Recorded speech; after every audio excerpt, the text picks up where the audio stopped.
Welcome to మెగానన్ TV burning topic. భారతదేశంలో digital విప్లవానికి నాంది పలికిన డిజిటల్ ఇండియా కార్యక్రమం 10 ఏళ్లు పూర్తి చేసుకుంది.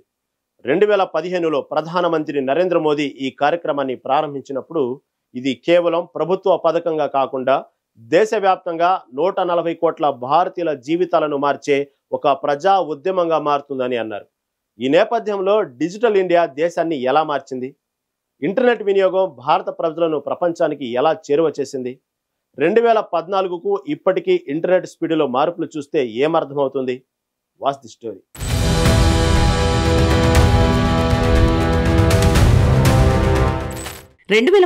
లో 4GB ఉన్న ఒక HD సినిమా డౌన్లోడ్ చేయడానికి 74 గంటల సమయం పట్టేది. కానీ ఇప్పుడు 5 నిమిషాలు చాలు. ఇది ఈ 10 ఏళ్లలో డిజిటల్ రంగంలో భారత్ సాధించిన ప్రగతి. దీనికి కేంద్రం తీసుకొచ్చిన డిజిటల్ ఇండియా కార్యక్రమం ఎంతో ఉపయోగపడిందనే చెప్పాలి.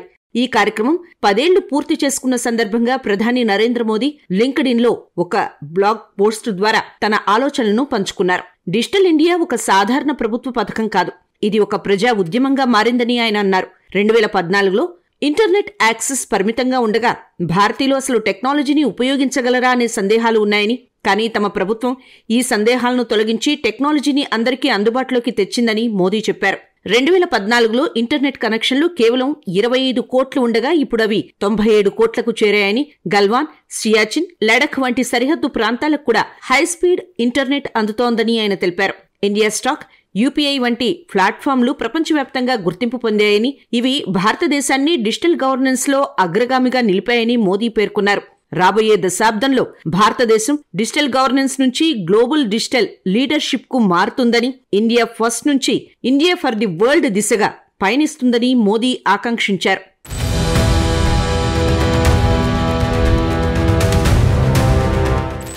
డిజిటల్ ఇండియా కార్యక్రమం 2015 జూలై 1న ప్రారంభమై డిజిటల్ ఇన్ఫ్రాస్ట్రక్చర్, ఆన్లైన్ గవర్నెన్స్, పౌరుల సాధికారతపై దృష్టి సారించింది.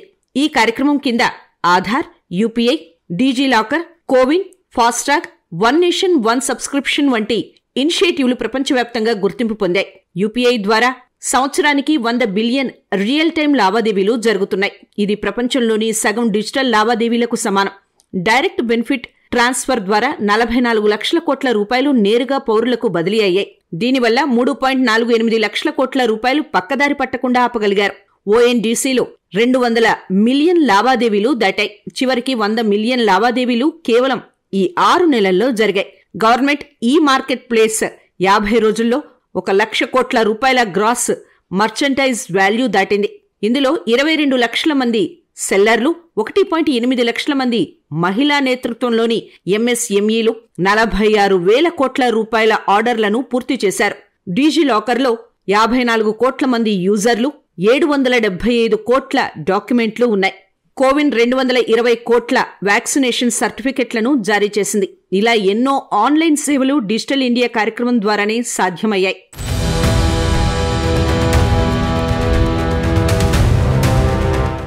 2014లో భారతదేశంలో ఇంటర్నెట్ కనెక్షన్లు కేవలం 25 కోట్లు ఉండగా 2025 నాటికి ఇవి 97 కోట్లకు పైగా పెరిగాయి.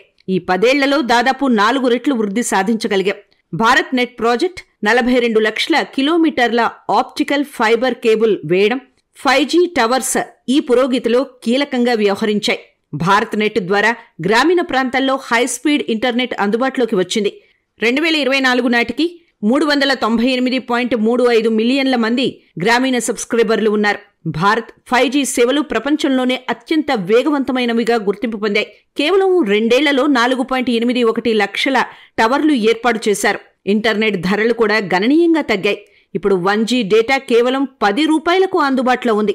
దీనివల్ల భారత్ ప్రపంచంలోనే అత్యంత సరసమైన ధరలకు ఇంటర్నెట్ అందిస్తున్న దేశంగా మారింది.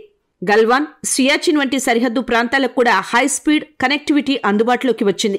ఈ గవర్నెన్స్, ఈ కామర్స్, ఈ ఎడ్యుకేషన్ వంటి సేవలు దేశవ్యాప్తంగా విస్తరించాయి.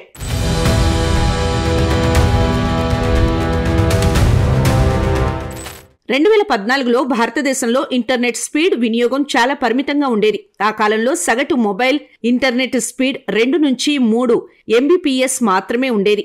బ్రాడ్బ్యాండ్ స్పీడ్లు 10 MBPS దాటేవి కాదు.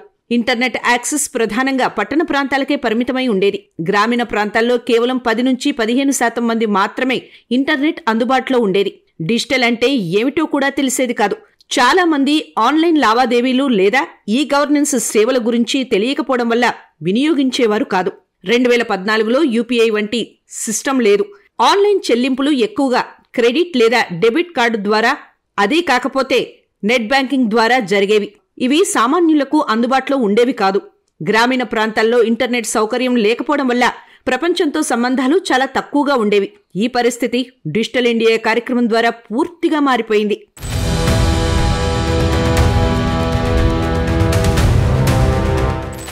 2025 నాటికి భారతదేశంలో ఇంటర్నెట్ స్పీడు వినియోగం గణనీయంగా మెరుగుపడింది. 5G వల్ల సగటు మొబైల్ ఇంటర్నెట్ స్పీడు 100 నుండి 300 MBPS కు చేరింది. బ్రాడ్బ్యాండ్ స్పీడ్లు 1 GBps వరకు అందుబాటులో ఉన్నాయి. గ్రామీణ ప్రాంతాల్లో ఇంటర్నెట్ యాక్సెస్ 40% పైగా పెరిగింది. 398.35 మిలియన్ గ్రామీణ సబ్స్క్రైబర్లతో డిజిటల్ డివైడ్ గణనీయంగా తగ్గింది. యూపీఐ ద్వారా రోజువారీ లావాదేవీలు సామాన్యుల జీవితంలో భాగమయ్యాయి. సంవత్సరానికి 100 బిలియన్ లావాదేవీలతో భారతదేశం ప్రపంచ రియల్ టైం డిజిటల్ పేమెంట్స్ లో సగం వాటాను కలిగి ఉంది. డిజిలాకర్ 54 కోట్ల మంది యూజర్లతో 775 కోట్ల డాక్యుమెంట్లను హోస్ట్ చేస్తుంది. ఇది ఆధారు, డ్రైవింగ్ లైసెన్సు, వ్యాక్సినేషన్ సర్టిఫికెట్ల వంటి డాక్యుమెంట్లను డిజిటల్ గా స్టోర్ చేయడానికి సహాయపడుతుంది.